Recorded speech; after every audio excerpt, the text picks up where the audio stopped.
Siempre me dijeron que la secundaria serían los mejores años de mi vida. La típica frase de adultos que juran que vas a hacer amigos para siempre, que vas a vivir experiencias inolvidables y que cuando seas mayor vas a recordar esos días con nostalgia. Pero en mi caso, la secundaria fue el lugar que casi destruye todo lo que era. No eran años felices, eran años de tortura. Desde el primer día me convertí en blanco fácil. No era popular, no tenía ropa cara, ni un celular último modelo, ni siquiera un grupo de amigos sólido que me protegiera. Y en una escuela donde las apariencias lo eran todo, ser diferente era como pintarte un blanco enorme en la frente. El bullying empezó siendo leve, risas cuando entraba al salón, comentarios susurrados a mis espaldas, chistes que siempre terminaban conmigo como la burla. Pero poco a poco, los empujones en los pasillos se hicieron más fuertes, los apodos más crueles y los insultos más pesados. Llegó un punto en que caminar por el colegio era como atravesar un campo minado. Nunca sabía quién iba a lanzarme algo, quién iba a gritarme un insulto o quién iba a encontrar la manera de recordarme que, para ellos, yo no valía nada. Recuerdo un día en particular. Tenía que exponer un trabajo frente a todos.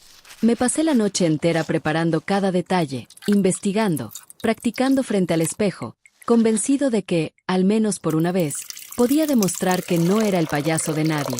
Cuando me paré frente a la clase, con las manos temblando, alcancé a decir apenas 2 frases antes de que alguien al fondo gritara: «Miren, está sudando como un cerdo», y todos estallaron en carcajadas. Sentí como el calor me subía al rostro y la garganta se me cerraba. Intenté seguir hablando, pero entonces otro lanzó una bolita de papel que me golpeó en la frente. La profesora estaba ahí, pero apenas levantó la voz para pedir silencio. Nadie se calló. Nadie me defendió. Ese día supe que estaba solo. Con el tiempo, los ataques dejaron de ser solo físicos o verbales. Empezaron a invadir mis redes sociales. Crearon perfiles falsos con mi nombre, subieron fotos mías editadas de la forma más humillante posible, y se dedicaron a llenar los comentarios de insultos. Abría el celular y lo único que encontraba eran notificaciones que me recordaban que no tenía escape. La escuela, la casa, la pantalla, todo se había convertido en un círculo de tortura. Lo más doloroso era que incluso los que no participaban directamente en el bullying elegían callar. Se reían nerviosos, miraban hacia otro lado o simplemente me evitaban. Esa complicidad silenciosa me dolía casi más que los golpes. Sentía que nadie me veía como una persona. Había una persona, sin embargo, que siempre destacaba entre los demás: Julián. No era el típico líder popular, pero tenía una especie de control sobre el grupo. No necesitaba ensuciarse las manos.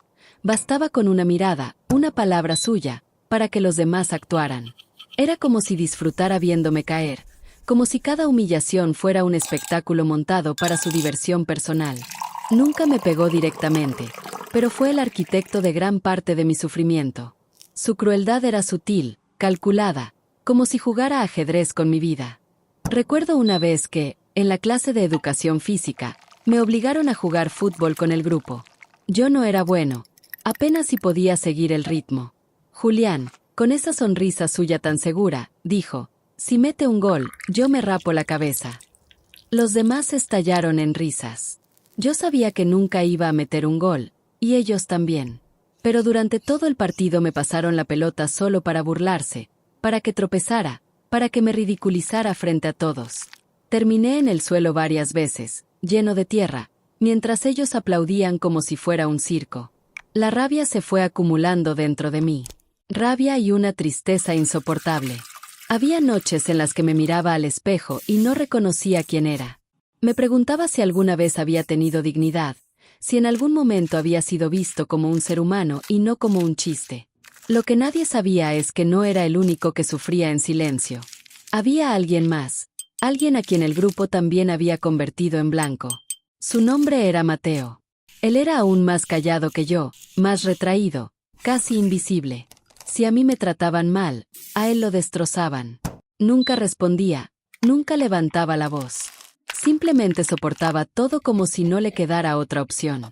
Con el tiempo, empezamos a hablar, a intercambiar miradas cómplices en los pasillos cuando algo pasaba, a compartir ese dolor que nadie más parecía notar. Mateo se convirtió en mi único refugio, en la única persona que entendía lo que estaba pasando. Pero también era evidente que lo suyo estaba mucho más allá de lo soportable. Había una oscuridad en su mirada que a veces me inquietaba. Una mezcla de resignación y odio contenida que me hacía pensar que, tarde o temprano, todo iba a explotar. Y explotó.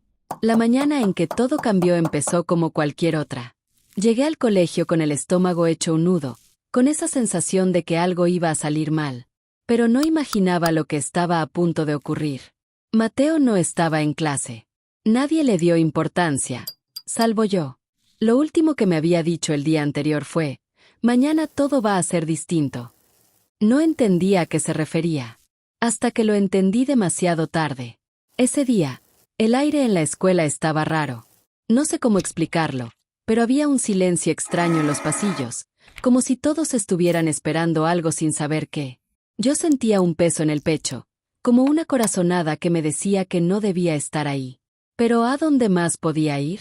Cuando sonó el timbre del primer recreo, todos salieron al patio como siempre, unos a jugar, otros a sentarse en los bancos, otros simplemente a pasear por el lugar. Yo me quedé en un rincón, intentando desaparecer, como era mi costumbre. Entonces lo vi. Mateo. Caminaba desde la entrada del colegio, con una calma que no le había visto nunca. Tenía una mirada fija, dura, y una mochila más grande de lo normal. No hablaba con nadie, no saludaba, no sonreía. Era como si estuviera en otra dimensión, como si caminara siguiendo un guión escrito en su cabeza. Al principio nadie lo notó, pero cuando abrió la mochila y sacó algo metálico, el mundo se detuvo. El sonido del metal contra sus manos fue suficiente para que todo el patio quedara congelado. Un arma. Lo siguiente fue un caos absoluto. Gritos, gente corriendo, profesoras desesperadas intentando ordenar lo imposible. Y Mateo, en medio de todo, con la respiración agitada y los ojos vidriosos, apuntando a todos esos que lo habían convertido en nada durante años. Desde aquel día, la escuela dejó de ser un edificio y se convirtió en una herida abierta. Los pasillos que antes estaban llenos de risas y ruido ahora eran corredores vacíos, con las paredes impregnadas de un silencio denso, como si el aire mismo recordara lo ocurrido. Y aunque las clases se reanudaron con normalidad semanas después, nada volvió a ser igual. Yo intentaba actuar como si todo estuviera bien, pero cada vez que pisaba ese lugar sentía que algo me observaba. No era solo paranoia. Eran cosas concretas. Puertas que se cerraban solas, lockers que se abrían de golpe, voces que parecían surgir en los recreos cuando todo estaba en silencio.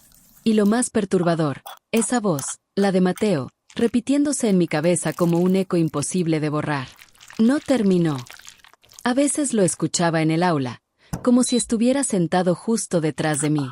Otras, en el baño, susurrando desde el último cubículo. Y lo peor fue una noche que soñé con él. Lo vi en el patio, con la misma mochila que había llevado aquel día, pero cuando abrió el cierre no sacó un arma, sino un cuaderno. Estaba lleno de nombres. Los mismos nombres que él había apuntado en su venganza. Y lo más escalofriante fue ver el mío escrito en la última página. Me desperté empapado en sudor, con el corazón a mil. Traté de convencerme de que era solo mi subconsciente procesando el trauma, pero en el fondo sabía que había algo más. No era el único que lo sentía. Una tarde, mientras salía de clase, me crucé con Clara, una de las chicas que siempre se mantenía al margen de todo.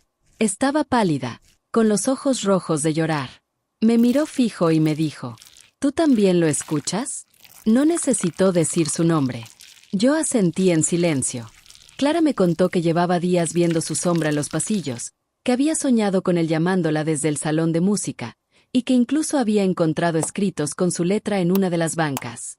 Le mostré el cuaderno de notas donde yo mismo había escrito frases sin recordar cuándo lo había hecho.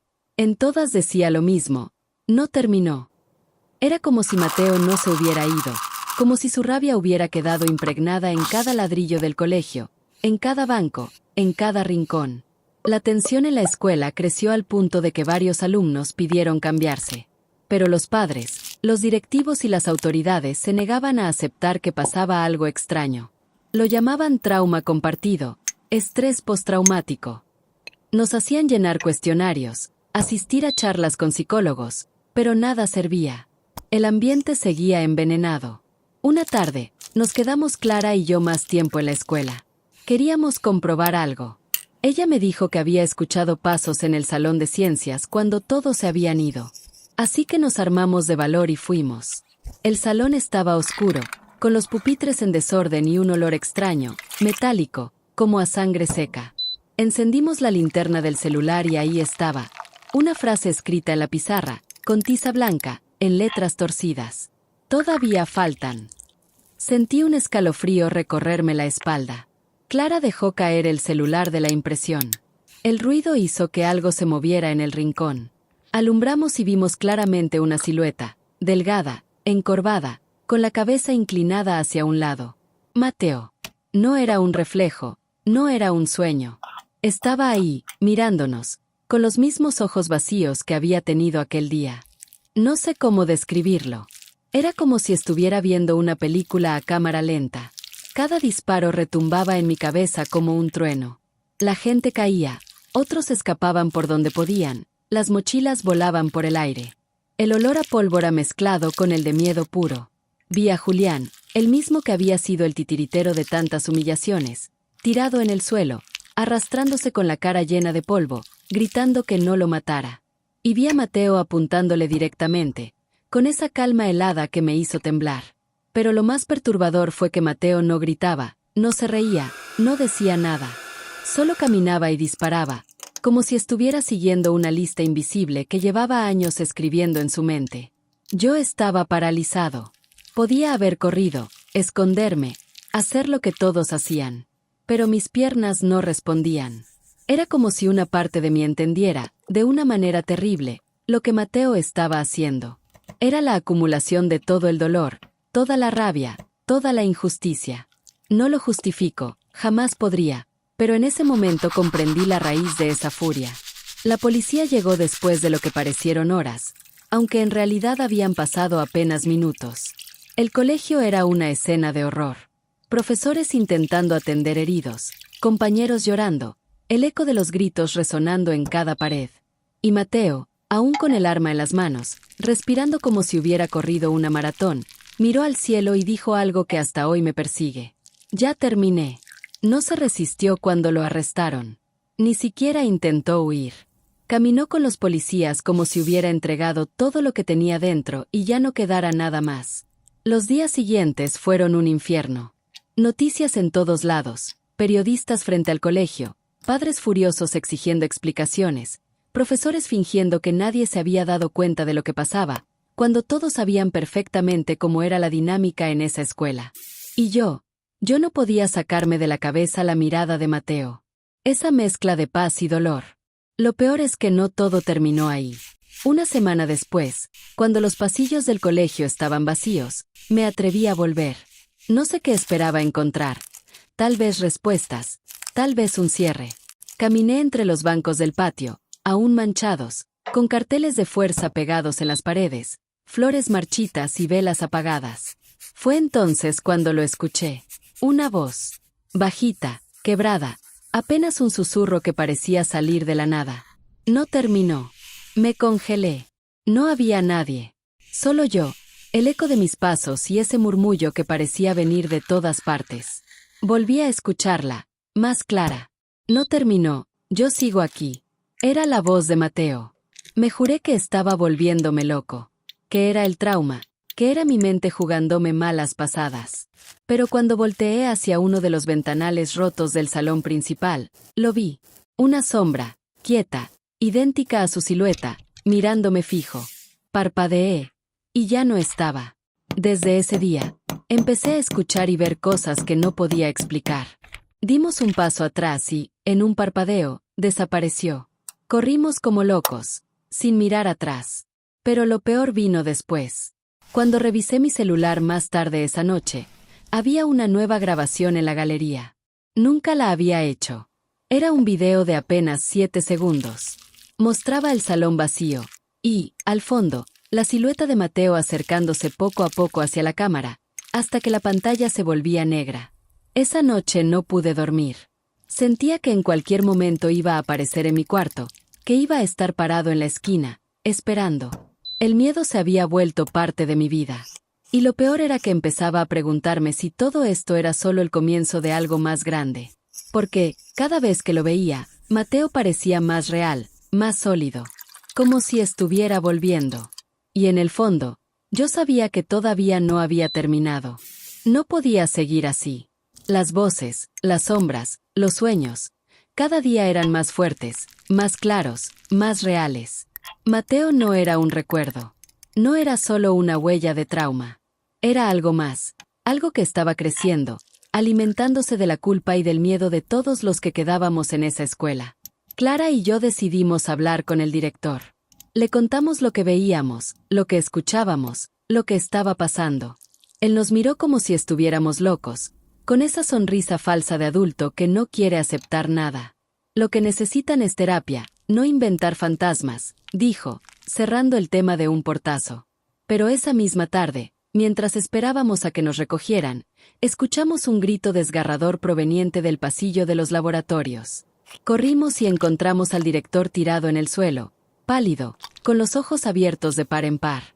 En la pizarra del laboratorio, escrita en letras rojas, estaba la misma frase: todavía faltan. El director respiraba, pero balbuceaba incoherencias. Decía que Mateo lo había mirado, que lo había tocado, que le había susurrado su nombre. Fue internado esa misma noche. Nunca volvió al colegio. Los rumores se dispararon. Algunos decían que Mateo había hecho un pacto antes de todo, que había entregado algo de sí para asegurarse de no desaparecer jamás. Otros decían que los que lo habían atormentado estaban condenados, que su venganza iba más allá de la muerte. Yo intentaba mantenerme cuerdo, pero cada vez me costaba más. Las noches eran insoportables. Una y otra vez soñaba con él, con esa mochila, con la lista de nombres. Y cada vez que me acercaba a leerla, veía mi propio nombre tachado, y escrito de nuevo, abajo, en letras más grandes. Clara tampoco estaba mejor. Un día me llamó llorando, diciendo que había encontrado fotos suyas esparcidas por su cuarto, todas con una sombra detrás. Otra noche me escribió aterrada porque alguien había golpeado la ventana de su habitación a las 3 de la mañana.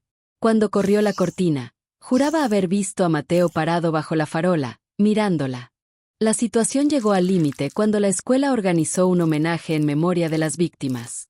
Todos se reunieron en el patio, con velas y carteles. El ambiente era solemne, casi forzado. Yo estaba allí, entre la multitud, sintiendo que en cualquier momento algo iba a estallar. Y estalló. Mientras una profesora leía un discurso, las luces se apagaron de golpe. Un silencio sepulcral invadió el lugar.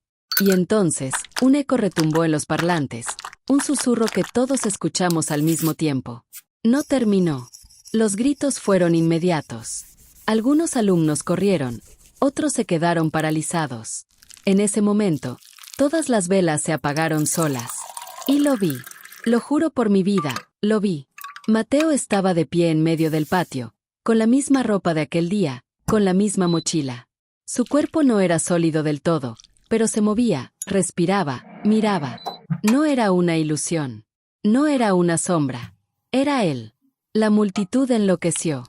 Yo me quedé helado, incapaz de moverme.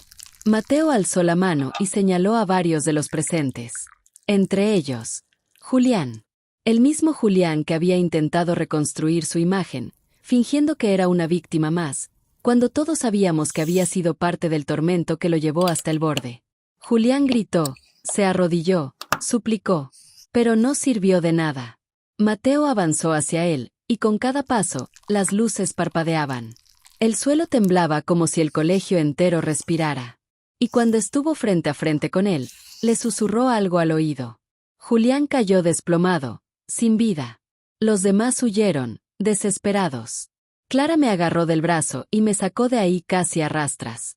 No recuerdo cómo llegamos a la calle, solo recuerdo mirar hacia atrás y ver el colegio iluminado por un resplandor rojo, como si ardiera desde adentro. Esa fue la última vez que pisé ese lugar. Días después, las autoridades clausuraron la escuela. La versión oficial hablaba de un cortocircuito, de colapso estructural, de cualquier cosa que no fuera la verdad. Pero los que estuvimos allí sabemos lo que vimos. Mateo no se fue, no se calmó, no descansó. Cada cierto tiempo, escucho su voz, suave, quebrada, casi como un recuerdo. Todavía faltan. Y sé que un día vendrá por mí.